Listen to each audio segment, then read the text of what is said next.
Daniel, welcome to the show.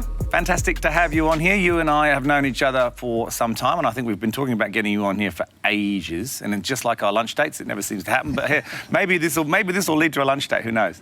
Hope so. So for everyone who's watching, tell me all about ASW or ASY, and whichever you're calling it these days, and sort of how you came into that business, to give everyone some context. Thanks for having me. So ASY, now referred to as ASW, we are a premium offshore staffing provider, which I think a lot of people kind of get confused with. What does that mean? And they do. Yeah, so I often get asked, is that when you sort of sponsor visas to come out here and work onshore? It's not that. It's kind of like outsourcing, but different. Yep.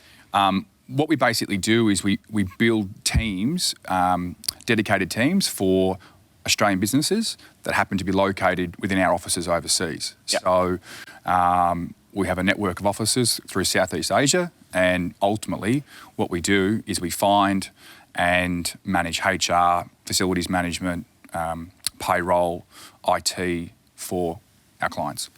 So in essence, if you compare the two, and this is where I remember when we first met at Cub, whatever it was, 4 or 5 years ago, I was confused about the difference because remote working I really hadn't got involved with from a recruitment perspective back then.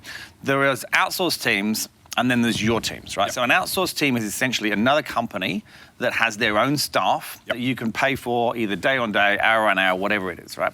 Whereas what you provide is you have staff that you recruit that sit on your premises with your computers and your payroll, but they are employed by the end client. So they are their employee and you're managing them, is that right? Kind of. They're legally employed by our business. Right. But the terminology is they're directly seconded into the client as a dedicated staff member. So, all very close to... They don't work two different companies. They're that company's sort of resource permanently. Exactly. And they sort of fit into their culture and they report into them from a day-to-day basis. Yep, so what do they report in to you guys for? Is it just... So I guess the way in which we describe the relationship is that we're managing the person. So the things like HR and payroll and obviously the facilities management and the IT and all those things that are associated with that, we're taking care of that and providing governance across those areas of the business. And ultimately the client's relationship is the delegation and management of the tasks, and obviously introducing and I guess embedding that team member into their own Australian work office culture. So it really is a partnership approach. Probably the easier way to describe it would be, if you think of outsourcing, it really is you're engaging with a third-party business on an SLA arrangement typically for their anonymous team to deliver work on an ad hoc or ongoing basis. Typically, the client doesn't know who that team is or who that person, that end specialist is. And they wouldn't deal with the individual there, would they? They deal with typically not a team leader or something. Yeah, and it might be usually worked out on a project basis, an hourly rate or what have you, with an outsource arrangement. Ultimately, with an offshore staffing arrangement, you're, as the client, as the onshore Australian business, you're part of the hiring process. So from interview through to offer, the client's actually hand selecting the team members to join their business the same way they would if they were hiring them here in Sydney or in Australia. And they decide the salaries and so forth? So ultimately, we help manage that through that with the client, so full transparency of passing through the salaries. But ultimately, and when it comes time for performance reviews, that's ultimately what you're, I guess, engaging with a service provider to help support the onshore client with.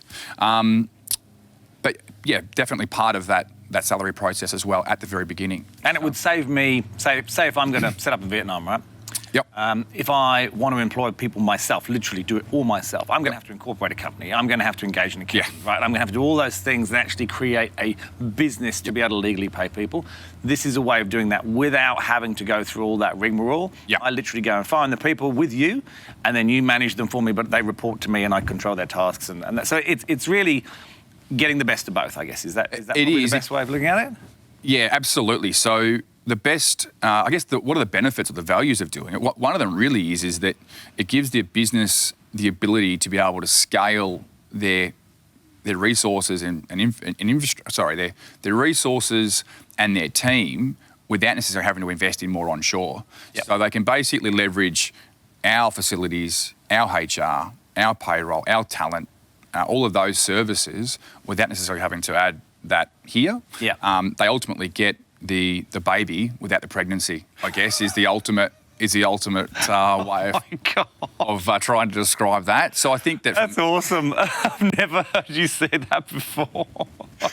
So I think then if you've got something like, it helps businesses be able to scale quickly. Yep.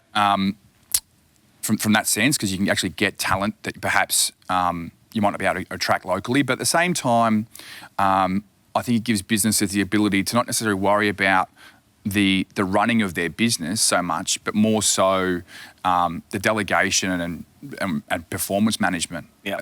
Working in their business, not on it. So, and are they permanent employees? They are. Of you? Yes, correct. And so from my perspective, if I had 5 people who I had hired through this method, yeah. They are, what does that look like? Are they on a notice period? So for example, if you think about an employee here, they will have a 4-week notice period. Is it a similar sort of thing? You have a notice period. It's exactly the same. So really you're just trying to make it as simple and as replicable as it is here, but exactly. over there, right? But exactly. at a fraction of the cost, of course. Yeah, exactly. So, look, the cost benefits obviously are going to be a given. When you're looking at outsourcing and offshoring, I think saving dollars is going to be a given. Yep. I think ultimately now, it's funny, I think a lot of the interest that we're getting now isn't about so much cost saving, which is pleasing. Yep. It's actually about solving a problem, whether it's attrition locally, whether those high churn roles here that just don't seem to stick, whether it's about just actually finding the talent. I think a lot of clients who are reaching out to us now are at the point, particularly technology being as fast growing as it is, yep. They're reaching out to us not so much because, hey, we want to try and save money on this development team or what have you. It's because we've exhausted all opportunities where COVID has enabled us to kind of do business from anywhere. We just need great people as soon as possible. Yep. So I think that's where the sentiment is now from clients. So, but yeah, to your point, yeah, it does now give businesses the opportunity to be able to tap into that end resource, that talent, that team member, and ultimately just worry about delegation. Yep. And look, that's obviously why you and I are talking quite a lot now, because we can't find the talent. COVID has stopped anyone coming into the country. Yeah. There's just simply not enough people here. So it's becoming, not just becoming a real solution, it's becoming an absolute solution. It's almost got to be part of everybody's solution, which is cool. So I think I think it's, the timing for it now is amazing. Absolutely. I think that there's a couple of factors that probably driving it. One is obviously the talent, as you mentioned, the talent shortage locally here. I think we're obviously we're now pre-pandemic unemployment levels. We're obviously going through an economic boom by way of growth. Yep. There just simply isn't enough people for us to be able to fill the roles. So now that's, I guess, forcing all of us to look more broadly. And I think we're probably a little bit slow adopters here in some respect. It's been going on forever. Yeah. It's just the fact that I think maybe the recent pandemic's kind of playing a bit of catch up with us. We're kind of playing catch up with the rest of the world. There was always a quality worry, right? And I think that probably comes from not your model, but the outsourcing model. Absolutely, which we all remember from, I don't know, what was it, the early 2000s, when everybody outsourced everything and it was a total disaster? Absolutely. It was. Yeah, it was. Yeah, for sure. And I think that I think that probably is a good point to my own initial concern. Initially, I thought the exact same thing.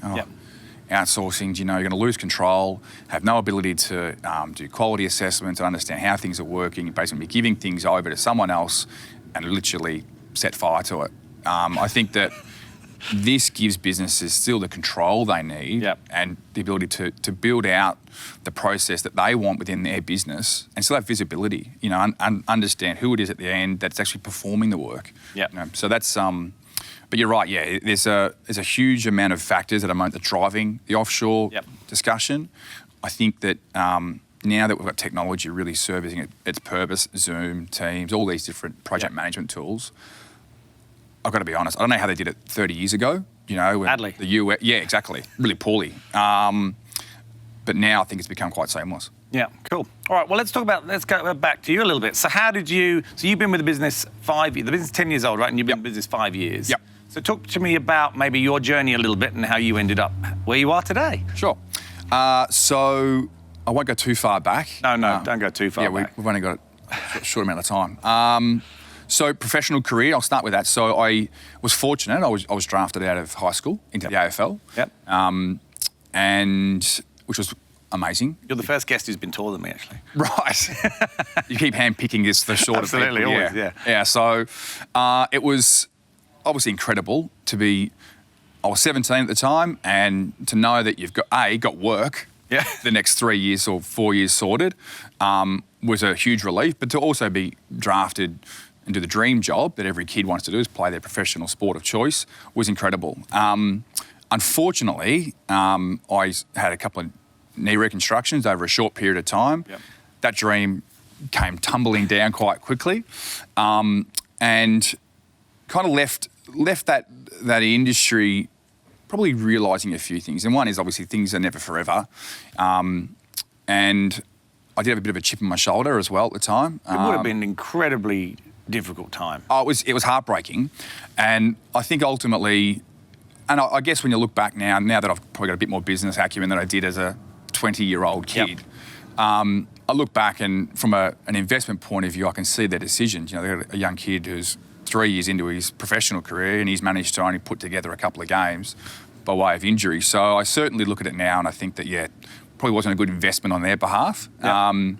But at the same time, it was crushing to Was that a club you'd supported, or was it a different club? Because it's always interesting. It was a different club. Okay, well, that's probably one good thing, because that would have been even more heartbreaking. So it was the AFL. It was the Melbourne Demons. So they were the year before they'd made the grand final. So that was awesome. I'm thinking, great.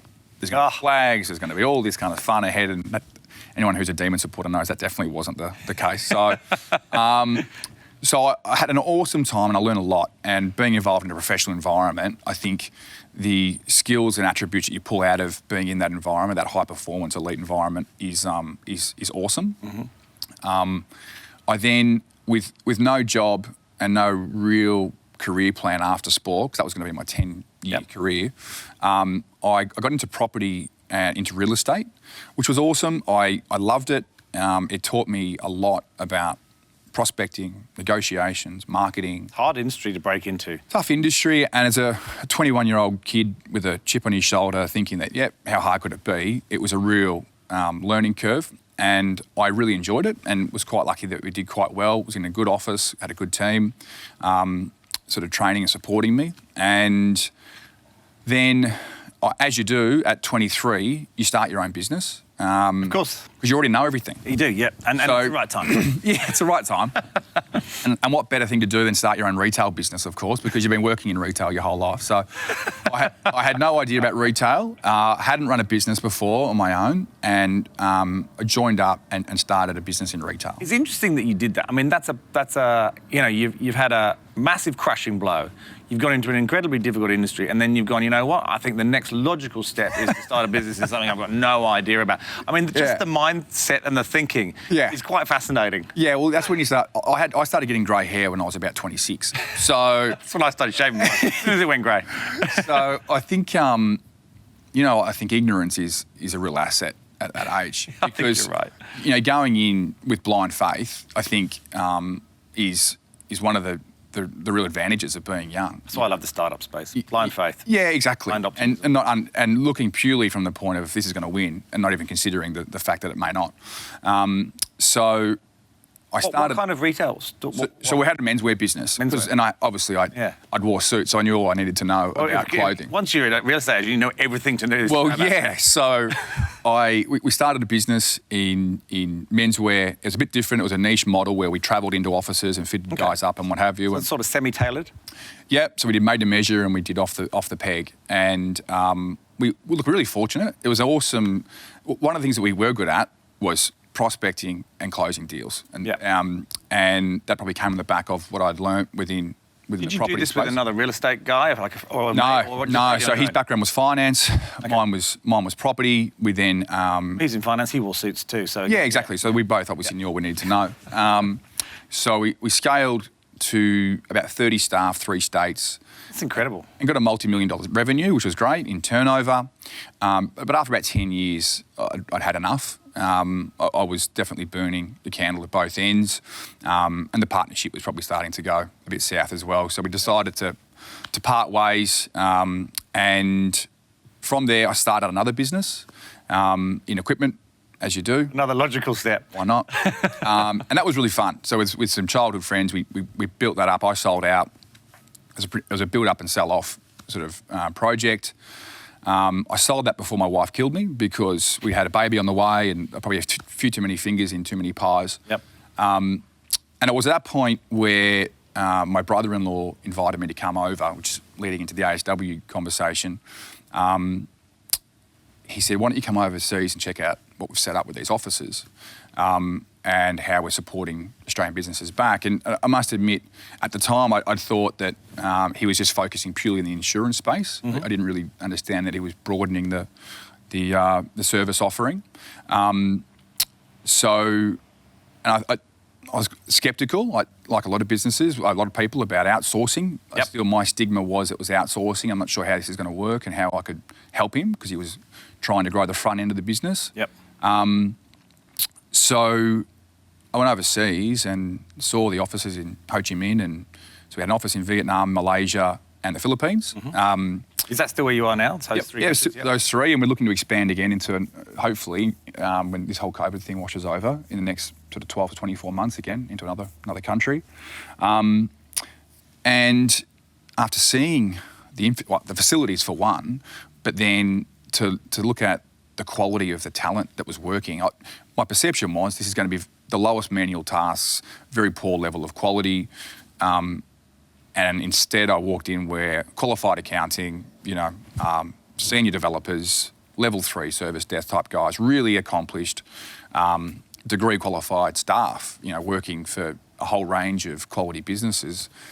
And I was blown away, it really was. And but at the same time, I was kicking myself, thinking of the 10 years of the late nights, doing IT, finance, marketing, all those things, trying to wear many hats. Yes. I'd realised that I'd missed a big opportunity, and perhaps that my perception wasn't necessarily accurate. I hadn't researched it the way I probably thought I should. I think that in the industry that we work in, you've got, like a lot of industries, there's so many different variables. You've got the outsourcing versus offshoring, you've got freelancers, you've got contract workers, you've got part-time, you've got recruitment guys that just hire people and they work from home. There's so many different, solutions out there, and some of them are the right fit for the right client, and sometimes ours is not the right fit for that client. So fast forward, now 5 years in ASW, I came back. We had a beer and discussed the opportunity, and I immediately said, I think this is something that businesses will be really interested in, knowing that they can be part of building their own dedicated team, knowing that there's full transparency, knowing that there's governance and security. Yep. So here we are. Yeah, it's been awesome. It's been a great ride. That's a hell of a story all the way through, isn't it? Jeez. Whew. Sorry about that. Have we finished? Is the time over? We're way gone over. Yeah. Well, they stopped filming 10 minutes ago. So, just out of interest, is the chip gone? It's smaller. Yeah. I think anyone who knows me, knows that I like to think that anyone can do anything, so... I think you're a good model of that, so yeah. Yeah, well, whether it's done well or not is probably the other question. But I come from a background where, single mother, two young boys, myself and my brother, and I think that both of us, the boys, have really taken an approach that if you want to change something. So we've now been quite lucky that we're enjoying what we do and having a good time while we do it. Yeah. Awesome. Well, I've got to. This leads perfectly into my next question. Okay. Which is the question about belief. Yep. So we ask everyone this, and the variance of answer is amazing, and that's probably why it's still my favourite question. And it unfortunately wasn't my question. Someone else gave it to me. I'm not going to tell you who because you know who they are. But I was like, that's such a good question. I'm going to use that. Is there some sort of belief that you've had at some point in your life? Yep. And a belief is such a fundamental core thing that that is a product of essentially your upbringing usually. Yeah. That has changed through this insane journey you've been through. And what was it? And what was it that made it change? So I think that from a belief system point of view, given that we'd grown up what is basically on the poverty line as kids, Yep. I think that looking at successful people, at some point in time, my belief was that they'd taken a risk somewhere in their journey. And I think that's fair. yeah, and some of those risks are enormous, and some of those risks perhaps weren't, and they were quite calculated. But I think ultimately they've taken a risk in order to create either their business or their empire, or whatever it is that they've done. So I'm a big believer that if you want to do something that's extraordinary, you have to do something that's not necessarily the ordinary, what everyone else is doing. Yeah. So I'm a big believer that risk ultimately is where success will lie. As far as changing my beliefs and along the journey, I'm probably a little bit old-fashioned that hard work still is the ultimate. I don't think that's old-fashioned. I've had really young entrepreneurs come in here knowing that that's the route they've got to go. Yeah, and I think that's which is great, because I think often when you put something on social, it's work smarter and we do it this way. I still ultimately think that you need to do both. Exactly. Smart and hard. Yeah, and I think that ultimately the smarter side of things doesn't come until later when you figure out all the mistakes. And I've certainly made every mistake over the time. My belief system probably changed on the back of having run my own small business and probably being influenced by other people's feedback about, for example, outsourcing is a great one, without necessarily throwing myself into it further. But most definitely, the biggest thing I think is that if you want to do something really, really exceptional, then take the risk for sure. That's good. I like that. And no one's ever brought that up before. Really? John, what are we, episode 38, 37 or something? Can't believe no one's ever brought that up. It'll catch on. Every episode from now on, yeah. Once they've heard it, everyone's just going to say the same. All right, so question that everybody that listens to the show always wants is podcast or book. That can be either. It doesn't have to be one you're listening to now. It can be something that you just found was amazing that you read 10 years ago, or it could be something you've just discovered. And it doesn't have to be business related either, because some people don't listen to business related stuff at all. Give us what you got. Book. I'm in Limitless at the moment, which is Jim Quick. Yeah, so I think that the reason I threw myself into that, I've never been a really good reader, as you know, and they've taken me a long time to get through. So his whole thing is obviously about speed reading and, cheat sheets to learning and what have you. So, and the way he describes it's a bit like the genie granting, when you have 3 wishes, you want unlimited wishes, So that I think's been a really good book for me of late. And there's a few others there that from Tim Ferriss and what have you that I've thrown myself into. That Tribe of Mentors is, what I like about that book is, because I'm not particularly, as you know, I'm dyslexic, so I don't like to read extensively. It's just lots of little short stories, right? And that's Tool of what I Titans. love about it. Yeah, it's great. So, and I'm a bit the same. It's just tidbits of, just give me the practical stuff I can just throw myself to. Don't waffle on about stuff and get too complicated. Yeah, and I'm the same with mild dyslexia, so, I just want to get to it, and things take me. I read the same page 3 times in order for it to sink in. You need to turn them, Probably will take me 3 times as long, right? So, podcast-wise, look, I listen to a whole bunch of different stuff, podcast-wise. Is the one that you keep coming back to? Scaling up. I mean, I obviously really enjoy listening to other fast growth businesses. I'll give a mate of mine a plug. So I've got a mate of mine, Nick Bell. He's got a podcast called Listenix. I listen to a bit of his stuff every now and again. He's getting some really good guests coming on, doing, anything and everyone really, but world global type businesses. So that's been a good one of late. Yeah. But ultimately, anything that's not the radio, in the car, just podcast goes on. So I'm listening to a heap of different stuff. Yeah, the car's the place to do it. Yeah. For sure. Yeah. Okay, last question, and we'll split it into 2, right? Okay. So I don't know whether you're hiring yourselves at the moment or not, but let's talk about, firstly, if I'm a business that's considering offshore, whether I'm looking at outsourcing or your model, and whether I know the difference or not. Yep. Why should I come and talk to you? So I think for one of the important factors, if someone is considering looking at offshore staff, it's important for them to understand the differences in the models, for one. And I think we've become pretty efficient at describing what we do versus others. And I think that then gives business partnerships a very clear understanding of what to expect when expecting. While they reach out to us, I think they can walk away with a pretty clear understanding as to what the offering is, with assurance that they're going to. One of the negatives with outsourcing is often retention and attrition. So often they find themselves rehiring, retraining.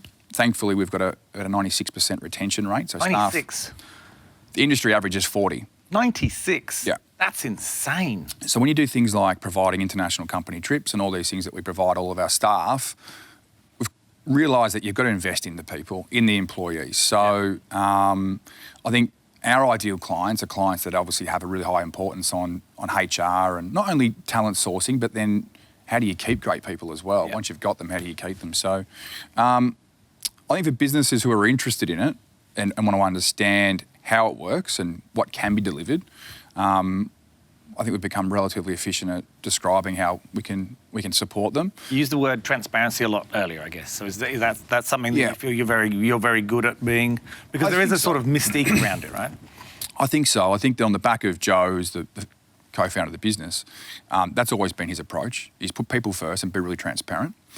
And I think when you go into that relationship or that approach in business, there's never any surprises. Yeah. You can always be completely honest all the time in conversations. So it's held us in good stead, for 10 years. Our client retention rate is, as equally as high as our staff retention. So, for example, we had a lunch this week with a 9-year client. It's been with for 9 years. And What do you do for 10?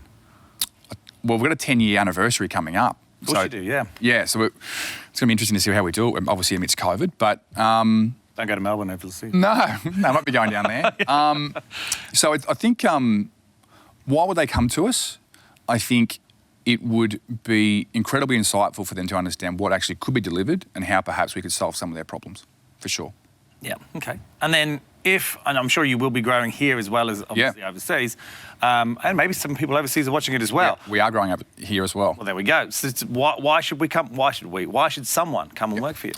I think, and I've obviously been watching a few of your shows, I think culture is something that a lot of people talk about, but Everyone talks about it. Yeah, and I feel that one of the things, particularly in the industry that we work in, it's something that we've really tried to champion. And I'll give an example on this. Is that so? For example, when the pandemic hit, in March last year, Yep. the initial concern from a lot of businesses was how do we cost cut in order to get us through this difficult time. Yep. The sentiment from Joe and the board was, well, we're going to guarantee everyone their job. It's all 1,200 staff. No one's losing their job. 1,200 now. 1,200 staff, so no one's going to lose their job. So when we talk about culture and putting people first over profit or big anything like that, statement. Of a very unknown period of time, that's a big statement. it was huge. Now, I think when we talk about, not putting things on walls and coffee cups, but actually, living and breathing, Yep. the resounding feedback from staff was enormous. Like, I can't even imagine. yeah, it's hard to articulate. Particularly when in those countries where you knew COVID was going to be worse. Exactly. And I think we've onshore, being part of a steering team of executives and what have you, that where we are growing, being part of that culture, I think is awesome. We're diversifying by way of providing new solutions, so that's exciting. Yep. We've created a digital agency. We've created a talent search, executive search overseas. It's evolving. Yeah, so it's an exciting place to be. I'm really enjoying it. Yeah. Fantastic. Good answers. Thank you. What a pleasure it has been having you on. And I learned some stuff about you, even though I've known you all these years, which is always cool. Thank you so much for coming on. And look, if anyone wants to get in contact with you, I'm assuming LinkedIn or the ASW or AS White website or one of those ways is the best way. Yeah, easy to find. And look, I know we've got some things planned together with our two businesses, which is exciting. So you can keep an eye out for that as well. And Definitely. I look forward to seeing what happens. Thanks, Steve. Thanks, mate. Appreciate it, mate.